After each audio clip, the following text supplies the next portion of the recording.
Halo semuanya, Wibu Fisika di sini.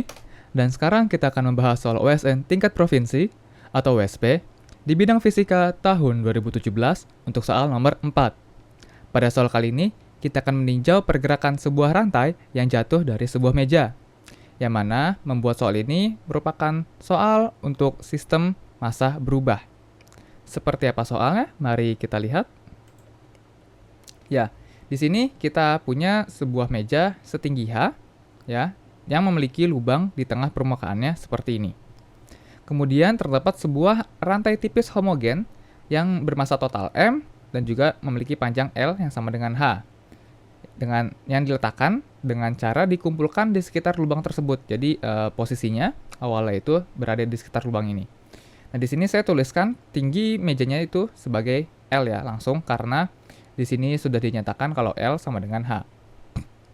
Nah, lalu salah satu ujung rantai ya, ujung rantai yang dari meja itu ditarik sehingga dia melewati sedikit dari lubang pada meja seperti ini.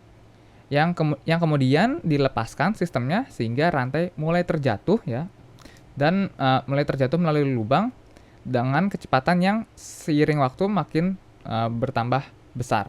Ya, sama seperti gerak jatuh bebas pada umumnya. Lalu diasumsikan bahwa tidak ada gaya gesek yang bekerja pada sistem, baik gaya gesek udara atau gaya gesek permukaan, dan juga percepatan gravitasi pada soal ini adalah sebesar G. Ya. Lalu tentukan pertama adalah percepatan rantai selama sebelum menyentuh lantai.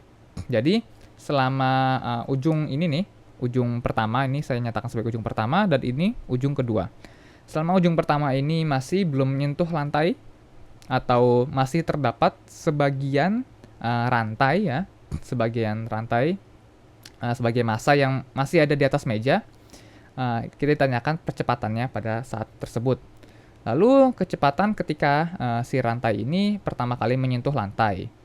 Nah, jadi pertama kali si ujung pertama kalau udah sampai bawah seperti ini, kecepatannya berapa? Kemudian gaya normal. Gaya normal yang dirasakan oleh lantai akibat jatuhnya rantai sebagai fungsi waktu. Jadi pada saat sudah terdapat sebagian rantai di bawah ya, ini masih ada yang jatuh, nanti lantai ini akan memberikan gaya normal ke atas yang merupakan fungsi waktu nantinya ya, karena akan berubah-berubah terus nilainya selama rantai ini masih terjatuh. Kemudian waktu yang dibutuhkan ujung lainnya ya, ujung kedua ini untuk mencapai tanah dihitung sejak rantai mulai bergerak.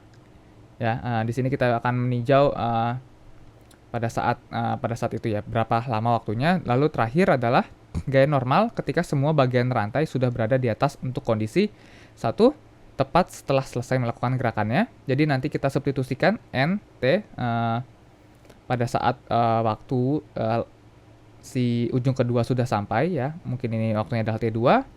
Kemudian kita tinjau juga gaya normal ketika waktu yang sangat lama. Jadi setelah T itu jauh lebih besar dari T2 misalnya, kita akan meninjau berapa gaya normalnya. Nah, kita langsung saja coba selesaikan soal ini. Nah, saya sudah menjelaskan sebelumnya, udah kasih tahu kalau sistem soal seperti ini merupakan sistem dengan massa variatif ya, atau sistem massa berubah, atau sering juga dinamakan dengan variable mass system. Yang mana kalau kita meninjau sistem massa berubah seperti ini, kita tidak bisa menggunakan hukum 2 Newton ya. Hukum 2 Newton dalam bentuk sigma F sama dengan M kali A lagi. Kita nggak bisa menggunakan persamaan Newton yang sesimpel ini. Kenapa? Karena masanya itu sendiri berubah-berubah, nggak tetap. Lantas kita kalau ingin menggunakan hukum Newton pada persoalan seperti ini, kita harus gunakan hukum Newton yang mana? Kita tetap gunakan hukum Newton 2, namun hukum Newton 2-nya itu dimodifikasi ya menjadi sigma F ya, atau resultan gayanya yang berpengaruh menghasilkan perubahan momentum pada si benda. Ini adalah persamaan yang lebih lengkap ya, yang lebih umum dari hukum Newton kedua. Dengan momentumnya itu sendiri adalah M, massa benda pada saat itu, dikalikan dengan V atau kecepatan benda. Nah, ini perhatikan kalau kita masukkan momentumnya ke hukum Newton yang sudah dimodifikasi ini, kita akan punya sigma F sama dengan d dt ya, atau turunan terhadap waktu dari M kali V. Dimana kalau kita kerjakan turunannya, kita akan punya M kali dV dt ditambah V dikali dm dt seperti ini. Nah, ini kalau kita meninjau sistem massa yang biasa, yang tidak berubah, maka suku dm dt-nya ini akan menjadi 0. Dan suku dv dt-nya ini tidak bukan adalah percepatannya atau a. Sehingga nanti kalau kita punya sistem massa yang tetap, persamaan hukum Newton ini memang akan tereduksi menjadi hukum Newton yang sering kita gunakan, yaitu F sama dengan M kali A. Ya, namun pada kasus ini suku dm dt-nya itu tidak 0. Maka kita akan gunakan ya persamaan ini kepada penyelesaian soal. Oke, pertama seperti biasa kita akan tinjau diagram benda bebas dari rantai. Nah, kita meninjau diagram benda bebasnya ini untuk rantai yang sudah keluar dari meja. Jadi ini adalah mejanya, dan ini anggap saja ada sebuah bagian kecil dari rantai yang keluar, dan ini adalah sisa bagian rantainya di atas. Seperti ini. Bagian kecil yang sudah keluar ini memiliki total massa dm. Kita tinjau elemen dm dari rantai, yang mana panjang dm yang sudah keluar ini adalah sebesar y. Ya, sebesar y dari atas meja. Nah, dm ini dia akan memiliki besar massa total adalah lambda dikali y. Dengan lambda itu sendiri adalah rapat massa dari rantai. Nah, di soal juga sudah disebutkan kalau rantai ini bersifat homogen ya, sehingga rapat massanya akan konstan di sepanjang rantai. Sehingga kita bisa dapatkan kalau rapat massa dari rantai itu adalah massa total dibagi dengan panjang total dari rantai. Ya. Nah, dari sini kita bisa tinjau diagram benda bebas dari elemen dm ini. Nah, elemen dm ini akan merasakan gaya berat pertama, sebesar dm kali g, dan juga sebenarnya dia akan merasakan gaya tegangan tali ke atas T. Nah, namun karena kita ini akan saya gambarkan di tempat lain. Jadi seperti ini ya. Dia akan merasakan gaya berat dm kali g, dan ada gaya tegangan rantai ya ke atas sebesar T. Nah, namun di sini karena kita meninjau kondisi rantai yang baru pertama kali keluar, atau kita bahkan meninjau di ujung rantai, maka tegangan tali ini akan bernilai 0. Sehingga total gaya yang berpengaruh pada kasus ini hanya berasal dari kontribusi gaya berat saja. Nah, maka kalau kita gunakan persamaan hukum 2 Newton yang sudah kita turunkan sebelumnya, yaitu dm kali M kali dv dt ditambah V dikali dm dt, kita akan punya nilai ini akan sama dengan resultan gayanya, yang mana besarnya adalah dm kali g. Ya, di sini akan saya drop notasi vektornya karena arahnya sama semua ke bawah, dan juga di sini elemen massanya itu adalah dm ya di sini. Ini seharusnya adalah dm. Nah, sehingga kita punya turunan turunan pertama ya, turunan dari kecepatan terhadap waktu, ini adalah percepatannya ya, atau a, dan juga kita punya sekarang turunan dari dm-nya ya, dari total massanya terhadap waktu.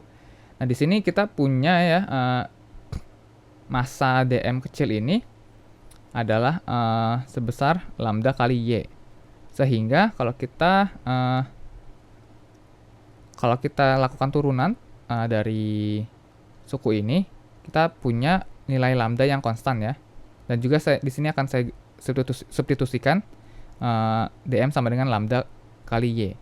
Dan kita punya persamaan lambda yg adalah sama dengan lambda y kali a, di mana a itu ada percepatan, dikalikan v dikali lambda ya, lambdanya bisa keluar karena konstan, dikali dy dt.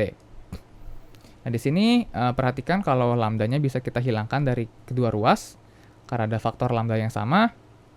Kemudian di sini perhatikan kalau dy dt itu adalah kecepatan ya. Adalah definisi kecepatan yang sudah kita tahu, yang umumnya, yang pada umumnya. Nah, di sini kita sudah dapatkan yang namanya persamaan gerak sistem. Namun agar lebih enak untuk penulisan variabelnya, di sini saya akan menyatakan variabel percepatan sebagai turunan 2 kali dari posisi atau y double dot, dan juga variabel kecepatan adalah turunan sekali terhadap waktu dari posisi yaitu y dot. Sehingga di sini kita akan punya persamaan y g sama dengan y kali y double dot ditambah y dot kuadrat. Oke, ini adalah yang dinamakan persamaan gerak sistem atau equation of motion dalam Inggris. Persamaan gerak sistem.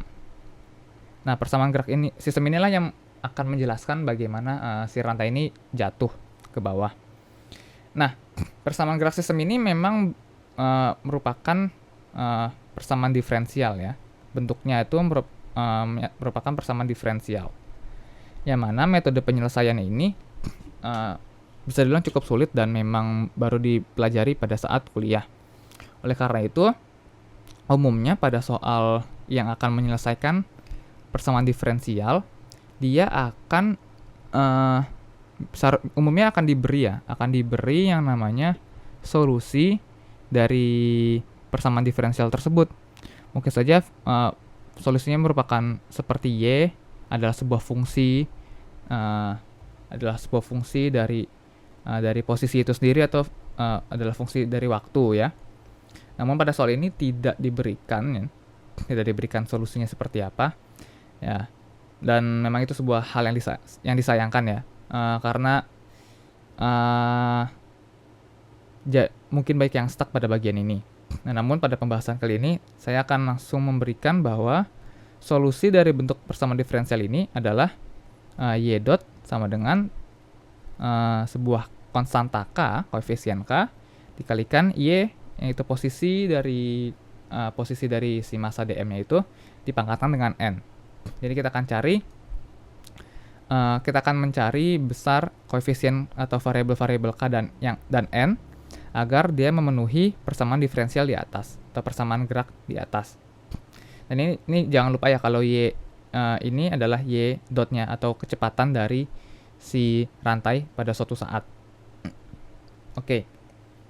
Nah, dari sini kita bisa langsung mendapatkan ya kalau kita substitusikan ke persamaan gerak sistem, kita harus mencari terlebih dahulu si nilai y double dot-nya. Nah, namun kita bisa saja mengubah ya. Kita bisa mengubah ekspresi dari y double dot ke dalam bentuk yang lain. Nah, ini saya lakukan kenapa? Karena y double dot itu masih merupakan turunan si kecepatan terhadap waktu ya. Jadi dy dot dt sama dengan y double dot ya, seperti ini. Namun karena solusi yang saya berikan merupakan fungsi posisi, maka kita akan mencoba untuk mendapatkan bentuk kurang lebih seperti ini. Nah, caranya seperti apa? Caranya adalah kita akan buka ya, kita akan nyatakan si y double dot ini dalam definisinya, yaitu turunan y dot terhadap waktu ya. Nah, di sini saya akan selipkan yang namanya dy ya, suku dy di penyebut dan suku dy di pembilang. Ya, seperti ini. Sehingga nih kalau kita rapikan lagi ya, kalau kita coret misalnya dy dan dy dari penyebut dan pembilang, kita akan kembali lagi ke dy dt, dy dot dt. Nah, namun kita tidak lakukan hal itu, dan di sini kita di sini kita lihat bahwa suku atau faktor dy dt ini adalah y dot ya. Dan untuk suku yang atau faktor yang pertama dia tidak berubah. Sehingga kita bisa nyatakan si y double dot adalah y dot dikalikan dy dot per dy, seperti ini. Sehingga persamaan gerak sistemnya ya, PGS-nya, dia menjadi YG dikalikan Y dikali Y dot dikali DY dot DY ditambah Y dot kuadrat. Baru kita masukkan solusi persamaan gerak ini, yaitu Y dot sama dengan K dikali Y pangkat N, seperti ini. Dan kita akan dapatkan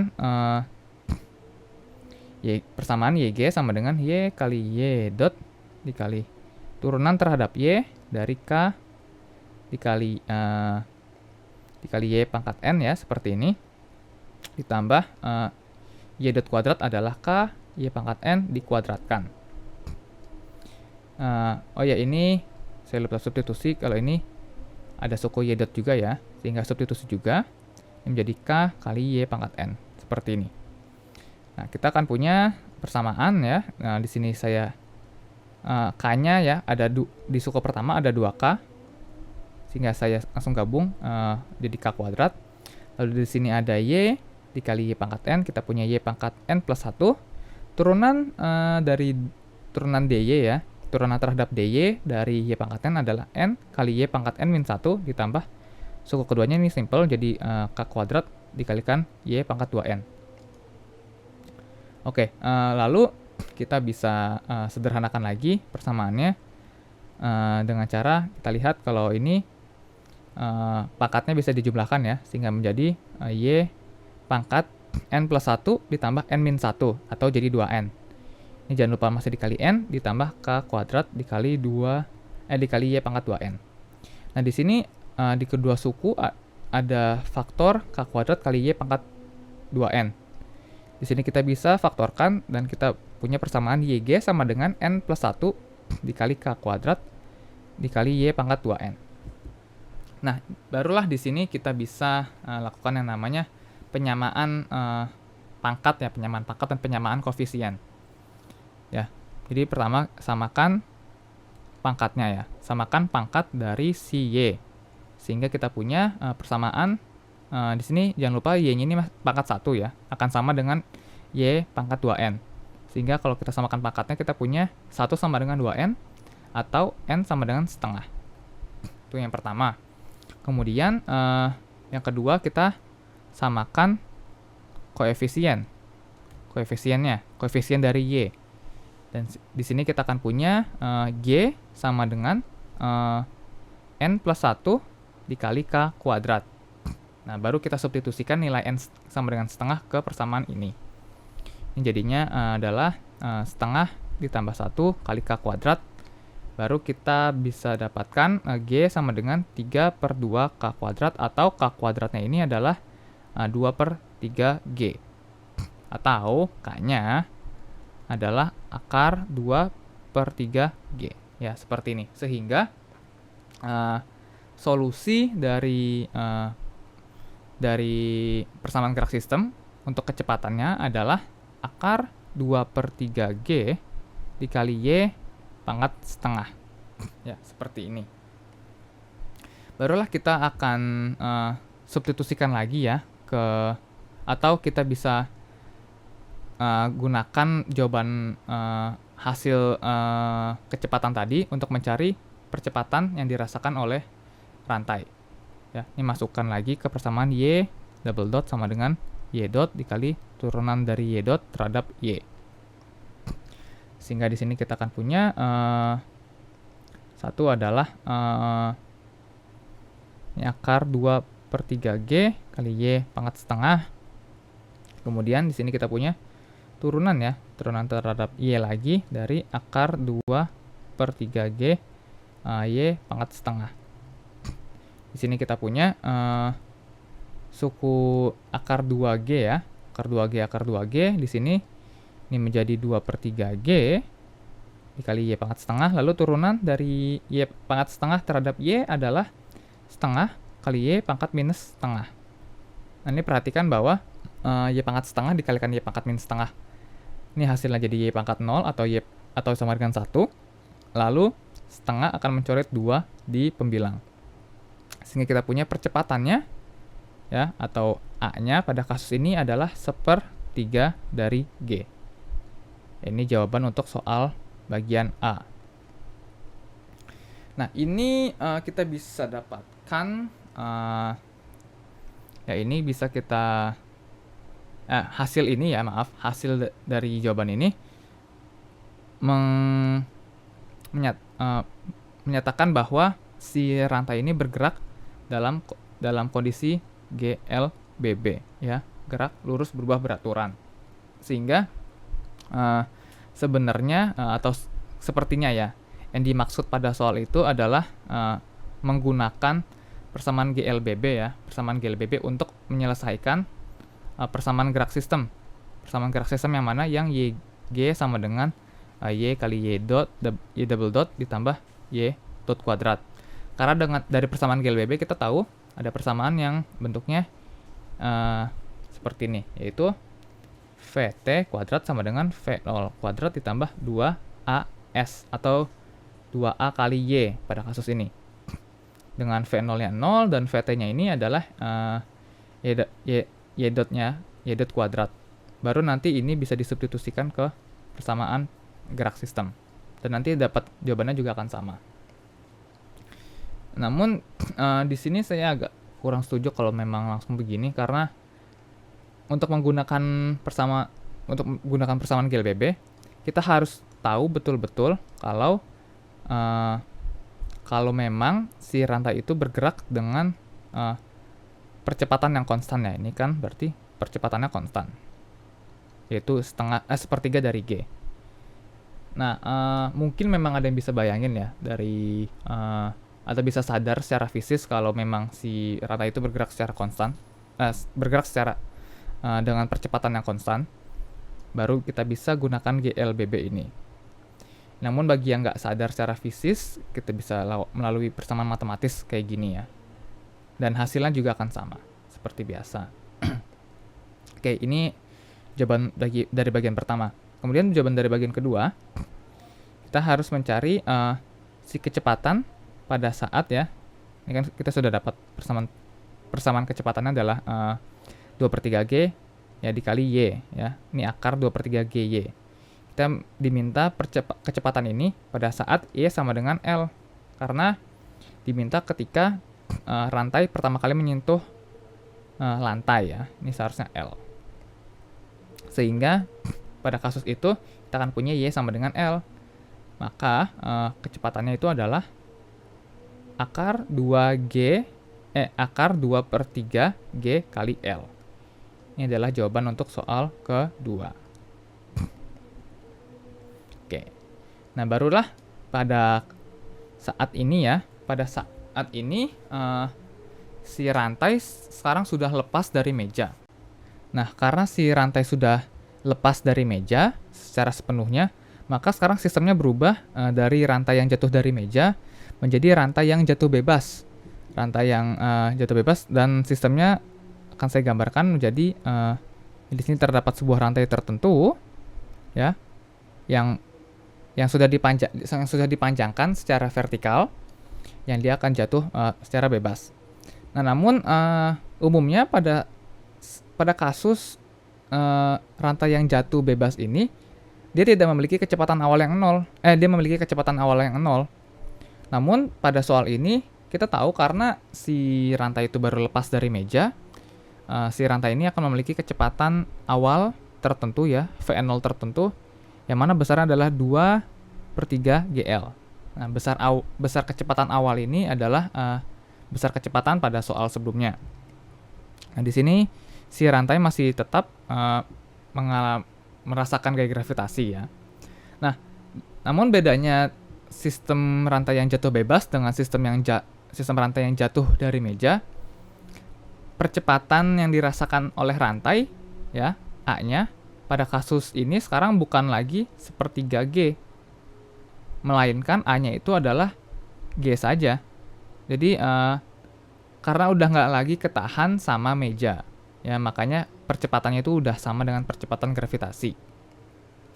Oke, untuk soal ini ya kita harus mencari gaya normal yang diberikan oleh lantai ya, dari lantai ke rantai ya, ke rantai seperti ini. Nah, untuk meninjau gaya normal ini kita tinjau pada suatu kondisi di mana ujung rantai kedua ya, ujung rantai yang atas ya, yang di atas ini sudah turun ya, sudah turun sejauh y aksen.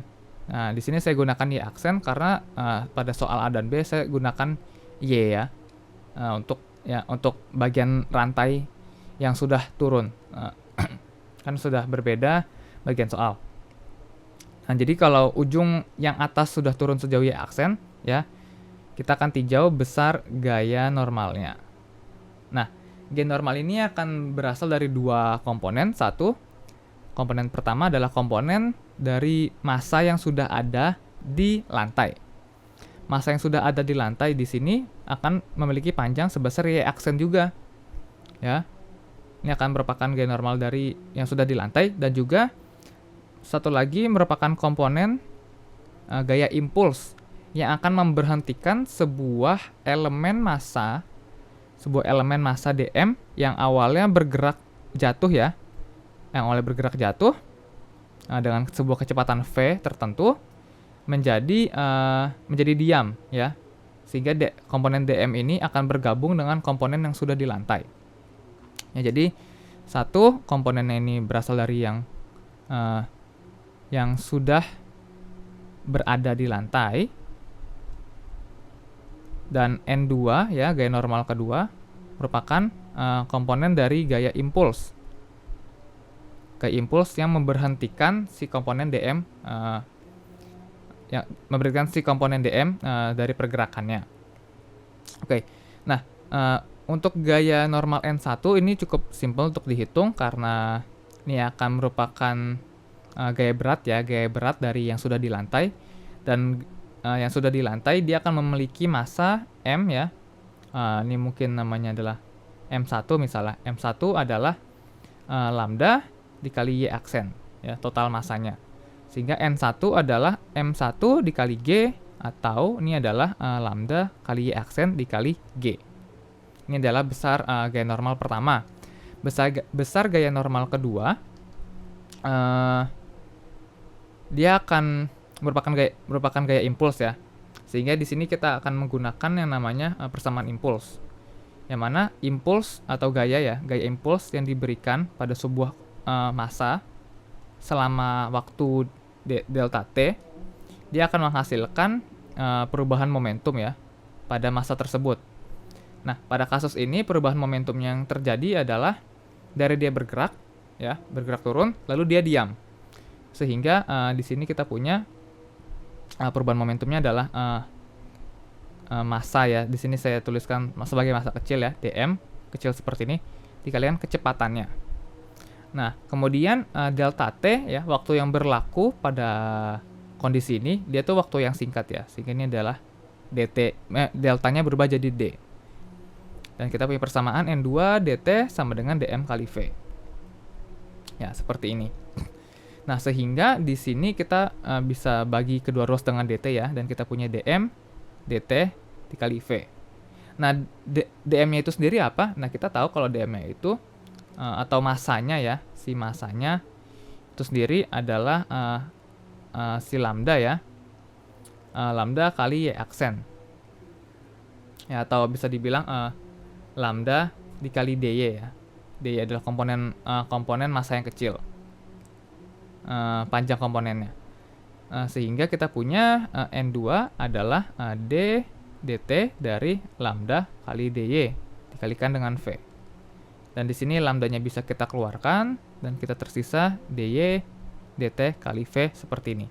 Nah, dy dt ini tidak lain tidak bukan adalah besar kecepatan si komponen massa dm ini ya pada waktu tersebut, pada waktu dia menembuk lantai.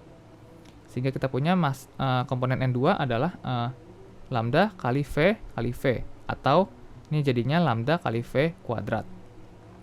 Sehingga kita sudah dapat ya bentuk kedua kontribusi gaya normal, maka kita bisa jumlahkan ya, gaya normalnya adalah N1 ditambah N2.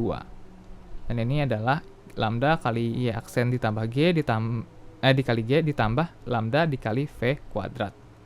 Ya, seperti ini. Nah, ini perlu diperhatikan kalau V kuadrat ini adalah turunan pertama ya dari si Y aksen ya, bukan si Y lagi. Ya, Y aksen terhadap waktu. Ya, atau bisa kita nyatakan jadi lambda Y aksen G ditambah lambda Y aksen dot kuadrat. Oke. Ya. Nah, di sini kita harus cari besar Y aksen dotnya ini terlebih dahulu. Nah, Y aksen dot ini bisa kita cari melalui hukum kekekalan energi. Ya, karena seiring si masanya itu jatuh, ya dia akan mendapatkan penjumlahan energi yang sebanding dengan penurunan posisinya. Sehingga kalau kita gunakan hukum kekekalan energi ya, hukum kekekalan energi, kita akan punya persamaan energi awal sama dengan energi akhir. Dengan energi awal adalah berasal dari komponen energi kinetik ditambah energi potensialnya. Nah, di sini saya akan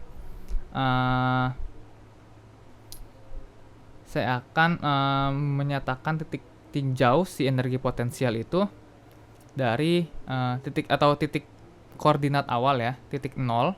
Titik pusat koordinat adalah di atas, di sini.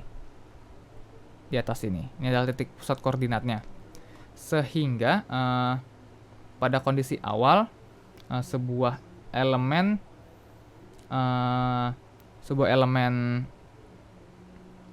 dm ya misalnya, dia akan memiliki posisi yang bernilai Y aksennya sama dengan 0. Makanya nanti pada kondisi awal dia tidak memiliki energi potensial sama sekali. Kemudian untuk energi kinetiknya dia punya energi kinetik awal, yang mana besarnya itu adalah V0 kuadrat. Ya, V0 itu berapa? Itu V0 adalah nilai kecepatan pada soal B.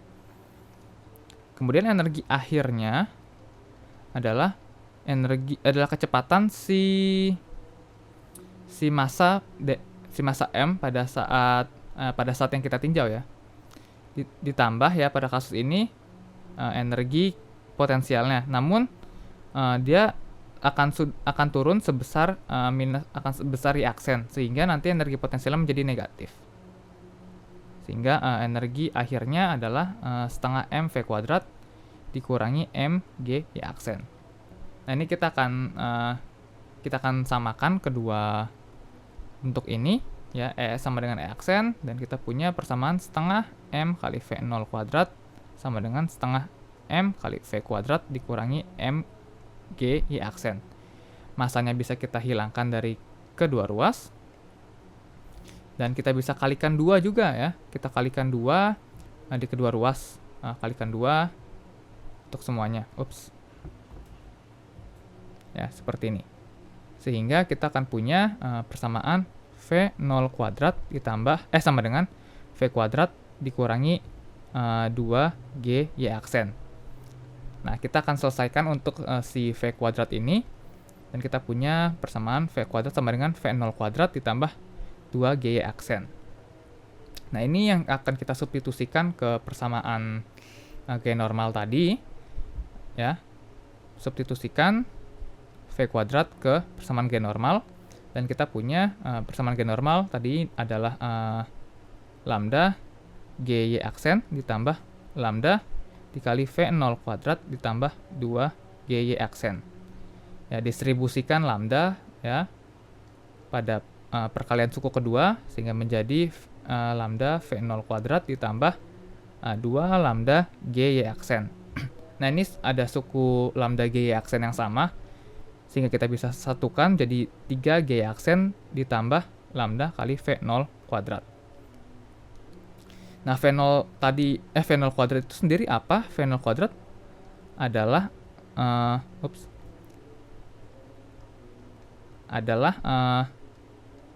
2/3 ya, 2/3 G kali L.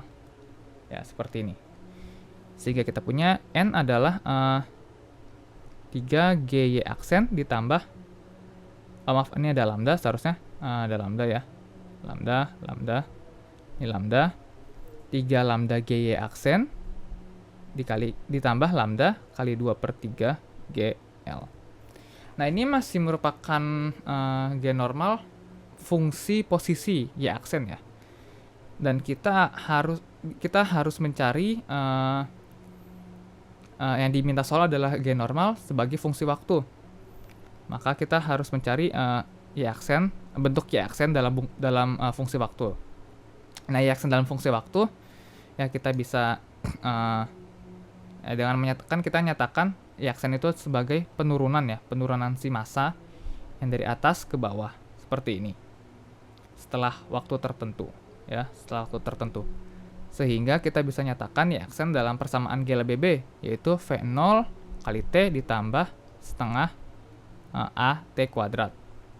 V0-nya tadi sudah kita dapat ya, yaitu akar 2/3 GL. Ya, akar 2/3 GL dikali T ditambah setengah, dan A-nya itu apa? Percepatannya itu adalah percepatan gravitasi saja ya. Nggak dibagi 3, namun G saja. Ini jadi setengah G dikalikan T kuadrat. Ya, seperti ini. Ya udah, ini kita bisa langsung substitusikan ke persamaan G normal, sehingga didapat G normalnya adalah 3 lambda G dikalikan akar 2/3 GL dikali T ditambah setengah G T kuadrat ditambah lambda 2/3 GL. Nah, ini kalau kita mau substitusikan si lambda dengan M per L ya, ini kita bisa kita lakukan seperti itu. Sehingga kita punya di sini 3 mg per L, dan ini menjadinya 2 mg per 3. Ya, seperti ini. Dan ini sudah merupakan jawaban yang sesuai. Karena sudah merupakan G normal fungsi waktu. Ya, seperti ini. Oke. Kemudian untuk waktu yang ditempuh dari si rantai ini, dari awal dia bergerak sampai jatuh, kita harus meninjau pergerakannya dalam 2 kondisi ya. Satu, kita tinjau waktu. Jadi kan ada 2 kondisi pergerakan ya. Yang mana selang waktu dalam setiap pergerakan ini adalah T1 untuk pergerakan awal di mana rantai masih di atas meja ya, masih ada komponen di atas meja, rantai di meja, dan waktu T2 atau kondisi akhir di mana rantai sudah jatuh bebas.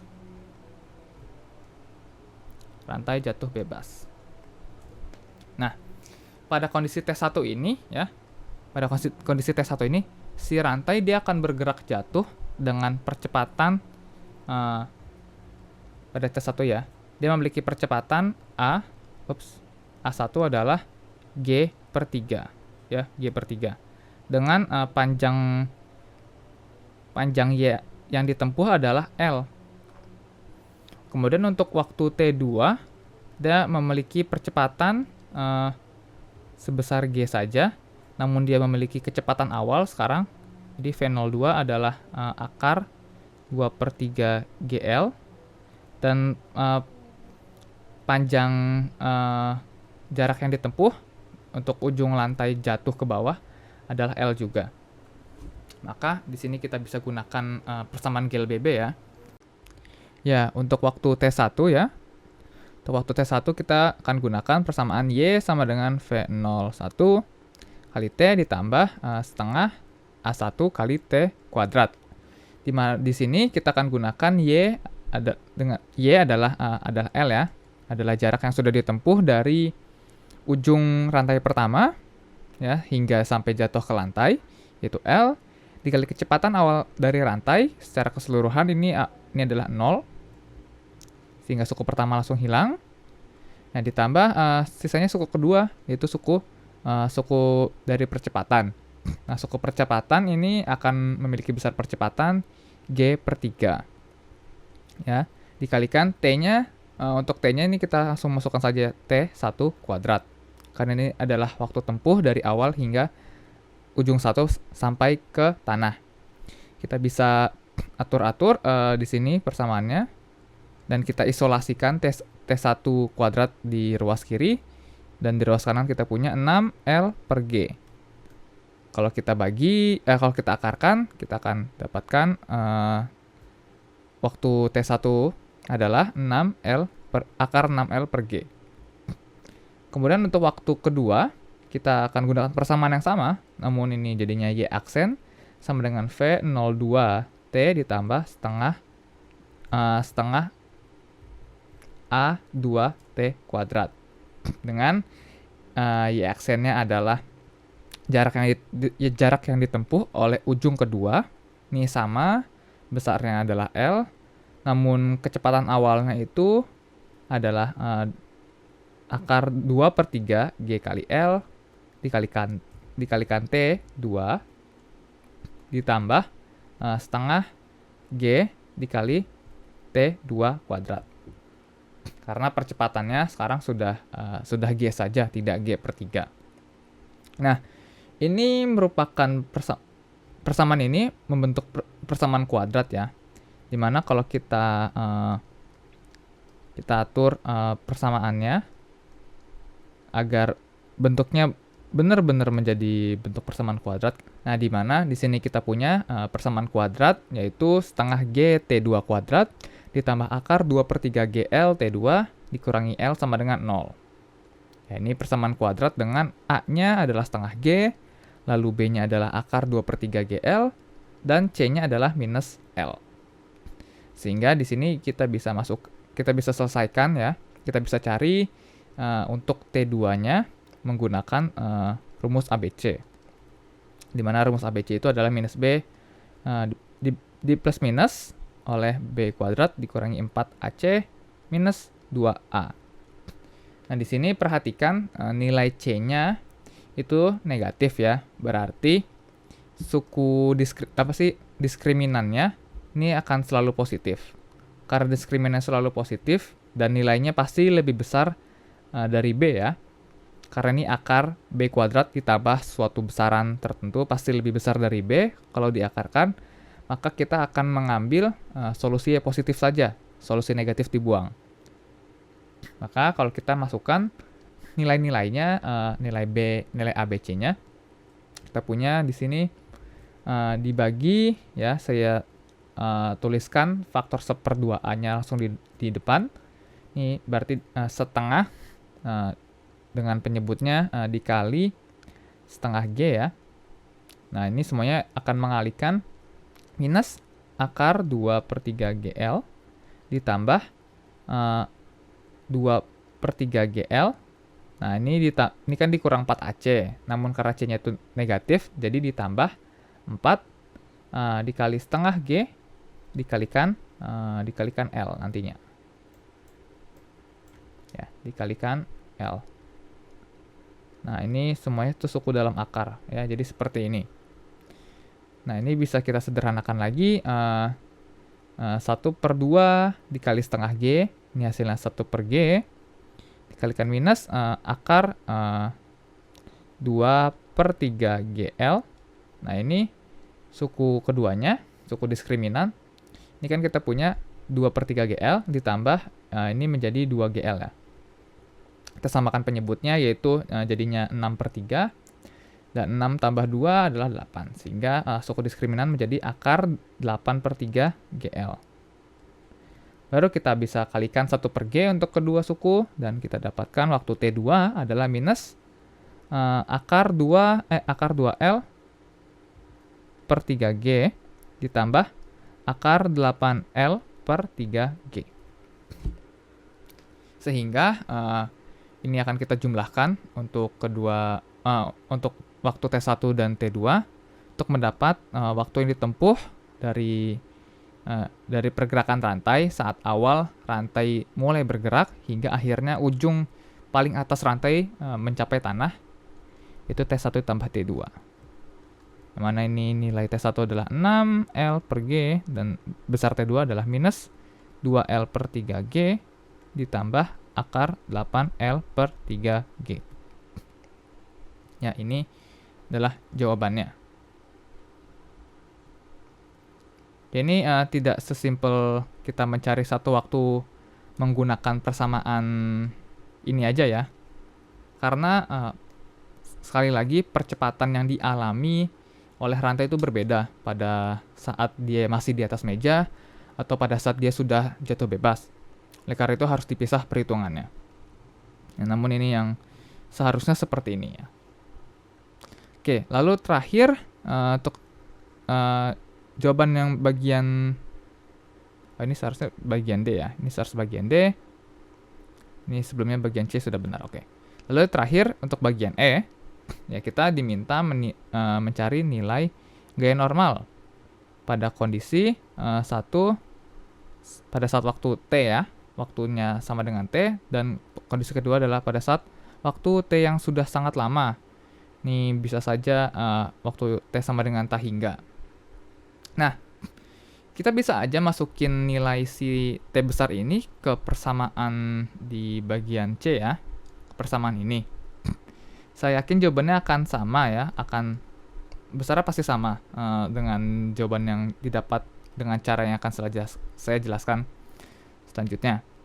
Nah, karena ini nggak saya turunkan ya, maksudnya nggak saya masukin waktu nilai N pada saat waktu T besar ini, karena ini agak kuli kelihatan dari bentuk T-nya itu 3 suku dalam akar.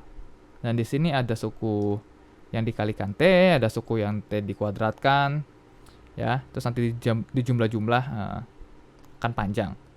Nah, namun kita bisa gunakan yang lebih singkat dengan menyadari bahwa pada saat waktu T ini, ya pada saat waktu T ini si ujung kedua ini dia akan mencapai tanah, dia sudah mencapai lantai.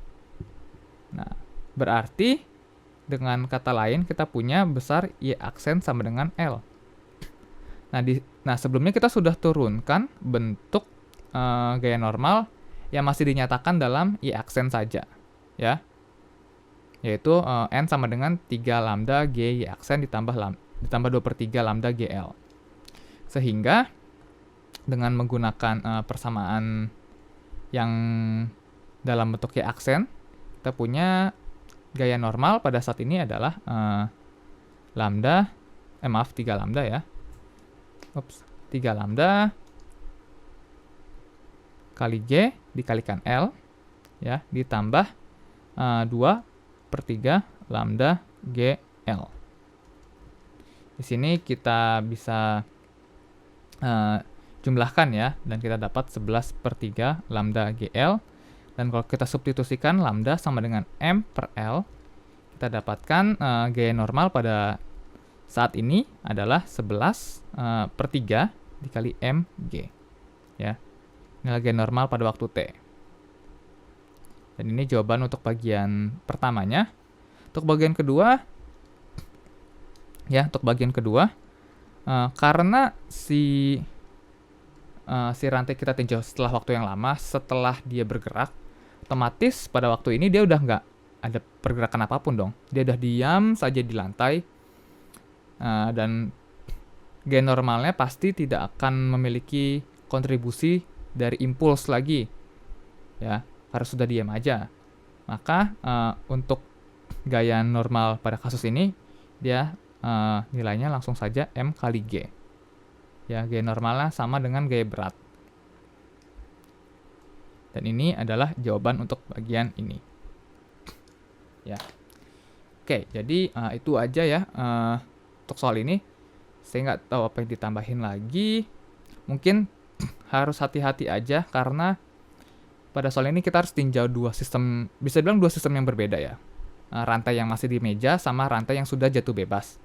Oleh karena itu, tadi saya pisah ya pencarian waktu tempuhnya. Ya, karena pada waktu tempuh pertama percepatannya masih G/3 dan pada waktu tempuh kedua percepatannya itu G saja, nggak dibagi 3. Dan rumus untuk mencari waktunya juga pasti berbeda ya, karena ada perbedaan percepatan satu dan perbedaan kecepatan awal saat dia mulai bergerak. Oke, itu saja ya yang bisa saya bahas pada video kali ini. Terima kasih banyak sudah menonton. Semoga pembahasan ini bermanfaat, informatif, dan juga edukatif untuk kalian semua. Sampai jumpa lagi di video berikutnya. Dadah!